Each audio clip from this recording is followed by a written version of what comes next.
Good morning class 8 student. बेटा आज हम जो हमारी पाठ्य पुस्तक दिव्यम है उसका पाठ 2 पुनर्मुष्को भव के बारे में पढ़ेंगे। ये है हमारी पाठ्य पुस्तक दिव्यम। तो इस द्वितीय पाठ है हमारा, इसमें पुनर्मुष्को भव, फिर से चूहा हो। तो ये पाठ हमारा कत्वा तुमुन और लय प्रत्यय पर आधारित है। गौतमस्य महर्षि तपोवने महातपा नाम मुनि आसीत। महर्षि गौतम के तपोवन में महातपा नाम मुनि आसीत, महातपा नाम के मुनि थे। स मुनि, वह मुनि एकदा काकेन कौवे को नियमान ले जाते हुए मूषक शावकम चूहे के बच्चे को अपश्यत देखा। उस मुनि ने एक बार कौवे को चूहे के बच्चे को ले जाते हुए देखा। तत्स्वभावत्य आत्मा मुनि तम शावकम अरक्षत अनकनई संवर्धत च। तत् उस स्वभाव से दयालु मुनि ने तम शावकम उस बच्चे की अरक्षत रक्षा की, अनकनई अनकनों से, अनाज से, और संवर्धत च और उसका पालन पोषण किया। उस स्वभाव से दयालु मुनि ने उस बच्चे की रक्षा की और अनाज से उसकी रक्षा की और उसको बड़ा किया। एकदा एके विडाले तम मुष्कम खादितुम अधावत। एकदा एक बार, एक विडाले एक बिल्ली, तम मुष्कम उस चूहे को, खादितुम खाने के लिए, अधावत दौड़ी। एक बार एक बिल्ली उस चूहे को खाने के लिए दौड़ी। तम अवलोक्य, तम उसे देखकर, मुष्क चूहे ने, तस्य मुनि चूहा, तस्य मुनि उस मुनि की अंग के गोदी में प्राविशत प्रवेश कर गया। तम अवलोक्य उसे देखकर चूहा उस मुनि की गोदी में प्रवेश कर गया। तदा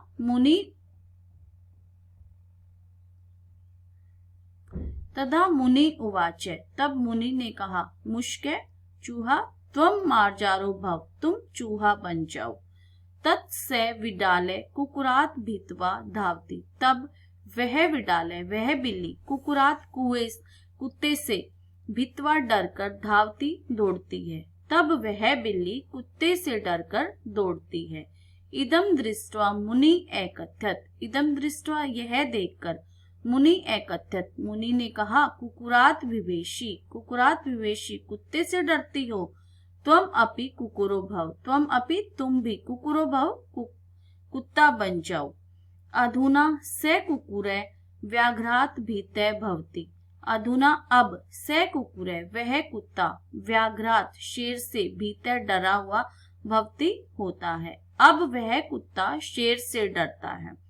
तत्स मुनि तब स मुनि उस मुनि ने, तम कुकुरम उस कुत्ते को, व्याघ्रम एकरोत व्याघ्रम शेर बना दिया। तब उस मुनि ने उस कुत्ते को शेर बना दिया। अथ स व्याघ्र तपोवने एव वसति। अथ इसके बाद स व्याघ्र वह शेर, तपोवन में ही, एव ही वसति रहता था। इसके बाद वह शेर तपोवन में ही रहता था। मुनि चैतम व्याघ्रम मुष्को अयम अन्य कृपया दृष्टिया पश्यति। मुनि तम व्याघ्रम, मुनि और वह शेर, मुष्को अयम इसको देखकर, अन्य कृपया दृष्टि पश्यति उस पर कृपया दृष्टि से देखता है। मुनि उस शेर को, चूहे को से कृपया दृष्टि से देखता है। तत्र सर्वे मुन्य, तत्र वहां, सर्वे मुन्य तम व्याघ्रम दृष्ट्वा वदन्ति। सभी मुनि तम व्याघ्रम उस शेर को दृष्ट्वा देखकर, वदन्ति बोलते हैं।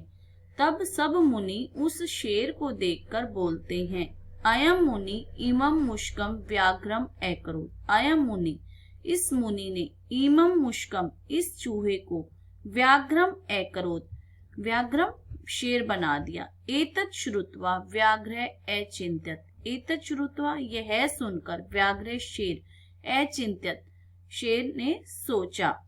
यह सुनकर शेर ने सोचा, यावद्यं मुनि जीवति तावद् अयं मे अपकीर्ति न अपगमिष्यति। यावदयम, जब तक, यह मुनि जीवति, यह मुनि जीवित है, तावदयम, तब तक, मैं अपकीर्ति न अपगमिष्यति, मैं यश को प्राप्त नहीं करूंगा। कि जब तक यह मुनि जीवित है तब तक मैं यश को प्राप्त नहीं करूंगा। इति विचार्य व्याघ्रम तम मुनि हंतुम। इति विचार्य, यह सोचकर, व्याघ्रम, व्याघ्र ने, तम मुनि, उस मुनि को, हंतुम उद्यतः अभवत्, वह शेर उस मुनि को मारने के लिए तैयार हो गया। मुनि अपि झटित्येव, मुनि ने भी, झटित्येव, जल्दी से, पुनर्मुष्को भव, पुनर्मुष्को भव, फिर से चूहा बन जाओ। इति उक्त्वा तम पुनः मुष्कम एव अकरोत्, यह कहकर उसे फिर से चूहा बना दिया।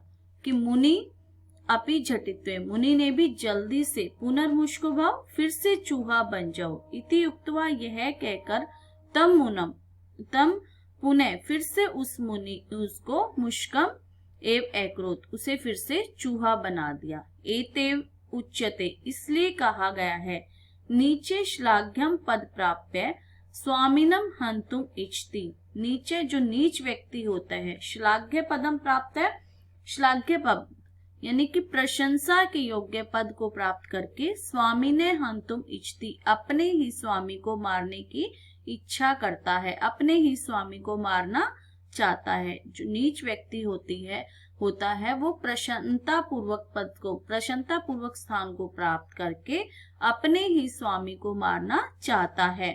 मुष्को व्याघ्रताम प्राप्य, जिस प्रकार चूहा शेर का स्थान प्राप्त करके, मुनिम हंतुम गतो यथा, कि जिस प्रकार शेर का स्थान प्राप्त करके चूहा मुनि को मारना चाहता था। अब है विशेष। विशेष क्या है? कत्वा, तुमुन और लय प्रत्यय से बनने वाले पद अव्यय होते हैं। इनका रूप किसी भी विभक्ति, लिंग और वचन में नहीं बदलता है। कत्वा और लय प्रत्यय का प्रयोग, तुमुन प्रत्यय का प्रयोग, कत्वा और लय प्रत्यय का प्रयोग क्या होता है कि ये दोनों ही प्रत्यय धातु के साथ पूर्वकालिक क्रिया में करके या कर का अर्थ प्रकट करने के लिए लगाए जाते हैं। कत्वा प्रत्यय का त्वा और लय प्रत्यय का ये शेष रहता है।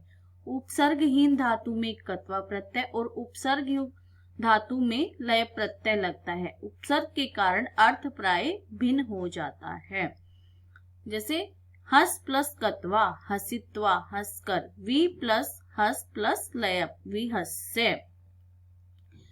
तुमुन प्रत्यय का प्रयोग क्या होता है? यह प्रत्यय चतुर्थी विभक्ति के लिए का अर्थ देता है। यह प्रत्यय पूर्वकालिक क्रिया के साथ प्रयुक्त होता है और मुख्य क्रिया के उद्देश्य को प्रकट करता है। इसमें तुम शेष रहता है। उदाहरण जैसे हंस प्लस तुमुन हंसी तुम। तो बेटा ये था हमारा पाठ 2 पुनर्मुष्को भव। इसका अभ्यास हम अगली कक्षा में करेंगे। अगर आपको मेरी वीडियो पसंद आए तो आप इसे लाइक कीजिए, शेयर कीजिए और मेरे चैनल को सब्सक्राइब कीजिए। धन्यवाद।